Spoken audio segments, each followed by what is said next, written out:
अस्सलाम वालेकुम रहमतुल्लाहि व बरकातहू। आदाब। आज जनता दल सेकुलर के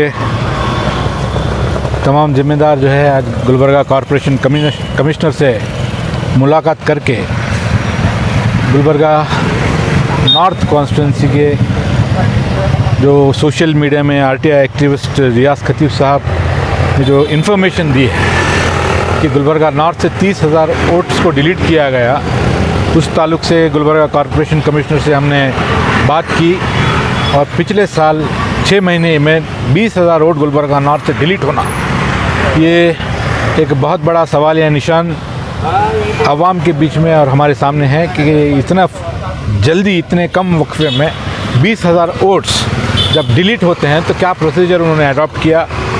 किसी एक वोटर का नाम जो डिलीट हुआ है उनको नोटिस भी सर्व नहीं किया गया। क्या बीएलओ के रिपोर्ट्स लिए गए, किन रिपोर्ट्स के बुनियाद बना करके 20,000 वोटर्स के नाम डिलीट हुए, उन चीज़ को हमने सामने रखा। तो कॉरपोरेशन कमिश्नर वो भी परेशान है कि 20,000 वोट डिलीट हुए हैं, तो मैं उसके बारे में इंक्वायरी करूंगा और जो वोटर्स डिलीट हुए हैं उन तक अप्रोच करने का काम जो है कॉरपोरेशन करेगी, इसका आश्वासन उन्होंने हमें दिया है। और साथ ही साथ गुलबर्गा शहर के, गुलबर्गा नॉर्थ साउथ के जितने भी वोटर्स हैं जिनका नाम वोटर लिस्ट से निकाला गया, उनसे मैं अपील करता हूं कि आप अपने इस हक को, जो वोटर आईडी का जो हक है, ये हिंदुस्तान के रहने वालों का एक स्पेशल अधिकार है। पासपोर्ट और वोटर आईडी ये दो ही ऐसी चीज़ें जो अपने आप को एक हिंदुस्तान के शरीयत जो है आइडेंटिफाई करता है। दूसरे जो डॉक्यूमेंट्स हैं वो दूसरे कंट्री के सिटीजन्स को भी मिल सकते हैं। तो अपने आप को जो है, अगर आपका नाम डिलीट हुआ है तो आप फिर से अपने नाम को एनरोल कीजिए। और गुलबर्गा के अंदर और एक जो इम्पोर्टेंट इशू,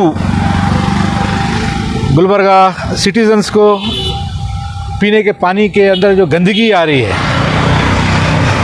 उसके ताल्लुक से क्या एक्शन लिया गया, किस वजह से जो है गंदा पानी आवाम तक आ रहा है। और गुलबर्गा कॉरपोरेशन कमिश्नर को हमें सोशल मीडिया के ज़रिए हमने देखा कि 1-2 एरिया को विजिट्स भी किए हैं। बड़े हल्के अंदाज में ये बताया जा रहा है कि यूजीडी वाटर जो है पीने के पानी में मिक्स होके आ रहा है। ये हकीकत नहीं है। ये हकीकत ये है कि गुलबर्गा के जो यूजीडी पानी है जो सरडगी ब्रिज कम बैरेज से आ रहा है, वहाँ पर जाके जमा होना और वही पानी को ट्रीटमेंट के लिए वापस लाना, ये जो सीवेज ट्रीटमेंट प्लांट है उसकी कैपेसिटी बहुत कम है और उसका जो क्वालिटी जो सीवेज ट्रीटमेंट होता है वो बिल्कुल उस नोयत की नहीं है। इस चीज़ के बारे में हमने डिस्कशन किया है और वेडनेसडे हमारे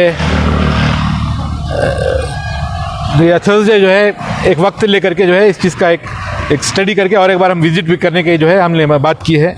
और इसका एक हल जो है गुलबर्गा शहर के आवाम को जो है परमानेंट हल मिलना चाहिए। और ये जो पानी जो भेजा जा रहा है ये पानी साफ़ होना चाहिए, इसका मुतालबा हुआ है और इसके बारे में किस तरह से काम हो सकता है। और ये जो अथॉरिटीज़ है, कॉरपोरेशन वाटर बोर्ड को ही इसको रखना चाहिए, कॉरपोरेशन में रखना चाहिए, इसके बारे में बातचीत हमारी टीम ने की। और तीसरा जो इशू है वो सुपर मार्केट के अंदर कपड़ा बाज़ार के जो हमारे व्यापारी हैं, ठेला बंडी के जो बिजनेसमैन हैं, उन बंडी के व्यापारियों को बड़ी तकलीफ़ दी जा रही है। उनको 6 महीने से मुसलसिल वहाँ से कारोबार को निकालने के लिए उनको हरास किया जा रहा है, जबकि वो स्ट्रीट वेंडर्स हैं, वो रजिस्टर्ड स्ट्रीट वेंडर्स हैं। ऐसे गरीब लोगों को अगर आप रोज़गार से अगर आप उनको वंचित कर रहे हैं, उनको अगर उनके पेट पे मार रहे हैं, तो ये कहीं ना कहीं इनह्यूमन हो सकता है। और ये लोग बड़े गरीब लोग हैं, कई सालों से वहाँ पे काम कर रहे हैं। इनके बारे में भी हमने कमिश्नर के सामने रखा कि आप इस तरह से किसी गरीब आदमी को तकलीफ़ देने का काम ना करें। उसके बारे में भी कमिश्नर ने हमको एश्योरेंस दिया है कि उसके बारे में देख करके एक सही फैसला लिया जाएगा। इन 3 इश्यूज़ को लेकर के हमारे जनता दल के हमारे कॉरपोरेटर्स, हमारे कृष्णा रेड्डी साहब, साजिद कल्याणी साहब हमारे नॉर्थ के, और हमारे अलीम इनामदार साहब district youth president, Kaleem advocate साहब नॉर्थ प्रेसिडेंट, हमारे बिजनेस एसोसिएशन के हमारे नौजवान लीडर हैदर आदिल साहब, तमाम टीम जो है आज हम यहाँ पर आए हैं। ये गुलबर्गा शहर के इन 3 इश्यूज़ को लेकर के हमारा कमिश्नर से ये मुतालबा रहा और आगे आने वाले दिनों के अंदर इन तीनों चीज़ों के ऊपर जनता दल सेकुलर पूरी कोशिश करेगी और आवाम तक इन तीनों इश्यूज़ को सॉल्व करने में, वोटर लिस्ट के अंदर एनरोल कराने के अंदर जनता दल सेकुलर अपना एक किरदार निभाएगी। हर जगह अपना एक जो है कैंप्स जो है कंडक्ट करने का भी जनता सेकुलर ने फैसला लिया है। वो आवाम तक डिटेल्स जो है डेट्स और तारीख आपके सोशल मीडिया के जरिए आवाम को बताएगी। Thank you for watching Gulbarga Times. For daily updates, subscribe our channel.